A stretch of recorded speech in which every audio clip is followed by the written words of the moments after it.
नमस्कार विद्यार्थी मित्रांनो.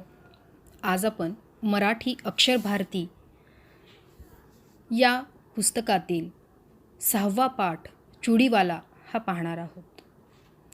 तत्पूर्वी लेखिका परिचय. या पाठाच्या लेखिका आहेत जयश्री रुईकर.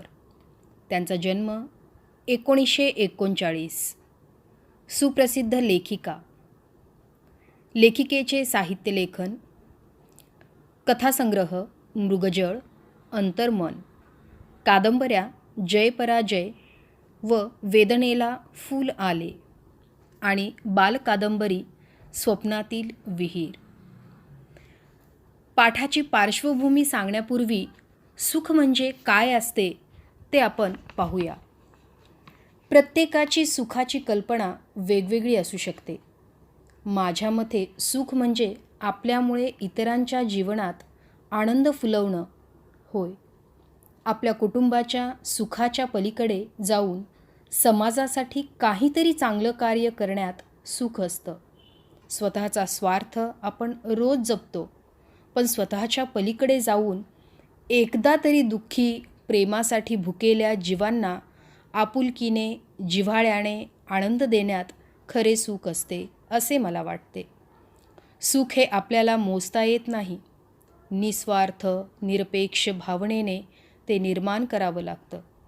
जसं सैनिक मायभूमीसाठी स्वतःचे प्राण देण्यातही सुख मानतात, इतरांना भरभरून आनंद देण्यात आपलं सुख लपलेलं असतं असं मला वाटतं.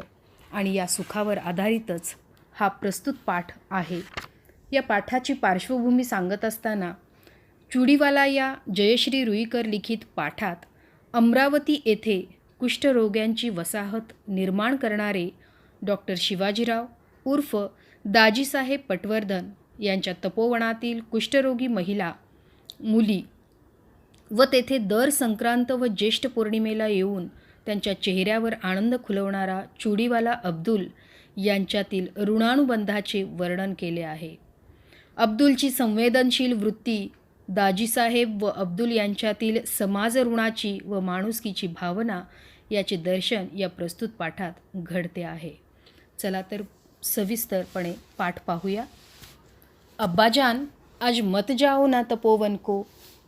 क्यों बेटे, जाने दे अनवर. काही बोलून फायदा आहे का?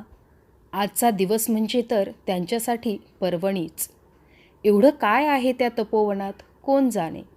अब्दुलची बायको शन्नू नाराजीच्या सुरात आपल्या मुलाची समजूत काढत म्हणाली. मी लवकर येईन बेटा. आपल्या वडिलांचे हे बोलणे ऐकून अनवर खेळायला निघून गेला. आज संक्रांत, त्यात मंगळवार. कितीतरी बायका बांगड्या भरायला आणि देवीच्या दर्शनाला येतील आणि आपलं दुकान बंद. रघुभैयाचा धंदा तेजीत चालणार आज. आणि उद्या लगेच नवीन वस्तू येईल रघुभैयाच्या घरात आणि तुम्ही जाऊन बसा त्या तपोवनात. शन्नू, चुप बैठ अभी. एका हातात बांगड्याची पेटी आणि एका हातात पिशवी घेऊन अब्दुलने पायात चपला सरकावल्या. हे बघा, रस्त्यानं कोणी भेटलं तर सांगू नका तपोवनात जातो म्हणून. धंद्यावर परिणाम होतो त्याचा, समजलं? शन्नू म्हणाली. अब्दुलने एक वार तिच्याकडे बघितले. तिच्या डोळ्यातला क्रोध त्याच्या परिचयाचा होता, पण तिच्याकडे बघून आज तिचा राग त्याला आला नाही, तर कीव आली. पुढे अब्दुल बसस्टॉपवर आला. अनेक ठिकाणी उसवलेल्या स्वेटरमधून थंडी चांगलीच जाणवत होती. तेवढ्यात बस आली. बांगड्याची पेटी आणि पिशवी सांभाळत अब्दुल बसमध्ये चढला. अगदी खिडकीजवळ बसला. पेटी अलगद उचलून त्याने आपल्या मांडीवर ठेवली. गर्दीत कुणाचा धक्का लागला तर? लाल, हिरव्या, निळ्या, रंगीबेरंगी बांगड्याकडे मोठ्या कौतुकाने त्याने बघितले. बस सुरू होताच थंडगार वाऱ्याचा झोत अधिकच त्रासदायक वाटू लागला. अब्दुलने मफलर कानाला घट्ट लपेटून घेतला. जिल्हाधिकारी कचेरीजवळ पाहून बस रिकामी झाली. तपोवनाकडे कोण जातोय कशाला? जेमतेम 5-6च उतारू राहिले बसमध्ये. तपोवनाच्या त्या गोलाकार कमानीकडे अब्दुलचे लक्ष गेले. गेल्या 6 महिन्यात केवढी फुलली आहे ही तिच्यावरती वेल. मागे आलो तेव्हा जेमतेम हातभर होती. अब्दुल गेटजवळ आला. आणि लहान लहान मुलींनी एकदम गलका करायला सुरुवात केली. चुडीवाला आला, चुडीवाला आला. आंब्याच्या झाडाखाली असलेल्या चौथऱ्यावर अब्दुल बसला आणि क्षणातच सारा कामधंदा सोडून स्त्रियांची गर्दी अब्दुलच्या आजूबाजूला जमली. त्या लाल रंगाच्या मला, त्या हिरव्या रंगाच्या मला. चुडीवाला, माझ्यासाठी आरसा आणला? मागच्या वेळी मी सांगितलं होतं ना? अशी नानाविध प्रश्न त्यांच्यासमोर येऊ लागले. अब्दुलच्या आजूबाजूला गर्दीच गर्दी झाली आणि गोंधळ सुरू झाला. प्रत्येकीला प्रथम बांगड्या भरायच्या होत्या. अब्दुल एकेकीच्या हातात बांगड्या भरू लागला. त्यांना हव्या तशा, त्यांच्या मनपसंत. त्यांना बांगड्या भरणं म्हणजे एक दिव्यच. पण अब्दुलला ती कला साधली होती. बांगड्या भरल्यानंतरचा त्यांच्या चेहऱ्यावरचा आनंद अब्दुलला लाख मोलाचा वाटे. 2-3 तास बांगड्या भरण्याचा कार्यक्रम सुरू होता. साऱ्या तपोवनातील तो एक आनंदाचा आणि चैतन्याचा दिवस. आवाज, गडबड, गोंधळ, चेहऱ्यावरचा आनंद, हे सारे वातावरण निर्माण करणारा चुडीवाला अब्दुल म्हणजे तपोवनातील स्त्रियांना, मुलींना अगदी देवदूतासारखा वाटे. वर्षातून 2दा संक्रांतीला आणि ज्येष्ठ पौर्णिमेला तपोवनातील स्त्रिया चुडीवाल्याची आतुरतेने वाट पाहत आणि अब्दुललाही तो आनंद बघून विलक्षण समाधान लाभे. असेच काही दिवस गेले. एक दिवस रघुभैया आला. त्याच्या हाती पोस्टमनने दिलेले पत्र होते. अब्दुल मियाँ, तपोवन से चिट्ठी आई है आपको. दिखाव दिखाव. अरे पण चिठ्ठी मराठीतून आहे. मग वाचून दाखव ना तूच. रघुभैयाने चिठ्ठी मोठ्याने वाचली. चिठ्ठीतला मजकूर ऐकून अब्दुल आणि शन्नू यांना खूपच आनंद झाला. तपोवनात होणाऱ्या संमेलनाच्या प्रसंगी अब्दुलचा खास सत्कार होणार होता आणि त्यासाठी पत्र पाठवून दाजीसाहेबांनी त्याला निमंत्रण दिले होते. 2 दिवसांनीच सत्कार समारंभ होता. कधीही लाभणार नाही असे सत्काराचे भाग्य त्याच्या वाट्याला आले होते. पत्र आल्यापासून तो त्याच आनंदात होता. पुन्हा पुन्हा तो स्वतःला विचारत होता, सत्कार करण्याएवढे मी काय केले आहे तपोवनासाठी. अब्दुल तपोवनात आला तेव्हा कार्यक्रम सुरू झाला होता. स्टेजच्या समोर बाजूला मांडलेल्या खुर्च्यांवर काही निमंत्रित पाहुणे मंडळी बसली होती. अब्दुलला त्यांच्याबरोबर बसायला संकोच वाटला. तो तसाच उभा राहिला. तेवढ्यात खुद्द दाजीसाहेबांनीच त्याला बोलावून जवळच्या खुर्चीवर बसायला लावले. सत्कार समारंभाच्या कार्यक्रमाला सुरुवात झाली. सुरुवातीचे अध्यक्षांचे स्वागत वगैरे औपचारिक झाल्यावर दाजीसाहेबांनी बोलायला सुरुवात केली. अब्दुल बघतच राहिला. 84 वर्षाच्या वृद्धाचा ताठपणा, उंच सडसडीत देहयष्टी, तेजपुंज चेहरा, गौरवर्ण पांढरे स्वच्छ धोतर, त्यावर बंद गळ्याचा कोट आणि डोक्याला केशरी फेटा. म्हणजे या वयातही आवाजातला खणखणीतपणा आणि बोलण्यातली ऐट यामुळे अब्दुल भारावून बघतच राहिला आणि दाजीसाहेब बोलतच होते. रामानं सेतुबंधन केलं, पण त्यासाठी अनेकांचा हातभार लागला. अगदी लहानशी खार पण. तिनंसुद्धा आपल्या शक्तीप्रमाणे सेतुबंधनाला मदत केली. तशीच मदत या तपोवनासाठी देणाऱ्या काही व्यक्ती आम्हाला सुदैवाने लाभल्या आहेत. संक्रांतीला आणि ज्येष्ठ पौर्णिमेला बांगड्या भरण्याचा प्रस्ताव जेव्हा समोर आला होता तेव्हा अनेक बांगडीवाल्यांनी भेटून इथं येण्याबद्दल विनंती केली, पण कुणीही माझ्या विनंतीचा स्वीकार केला नाही.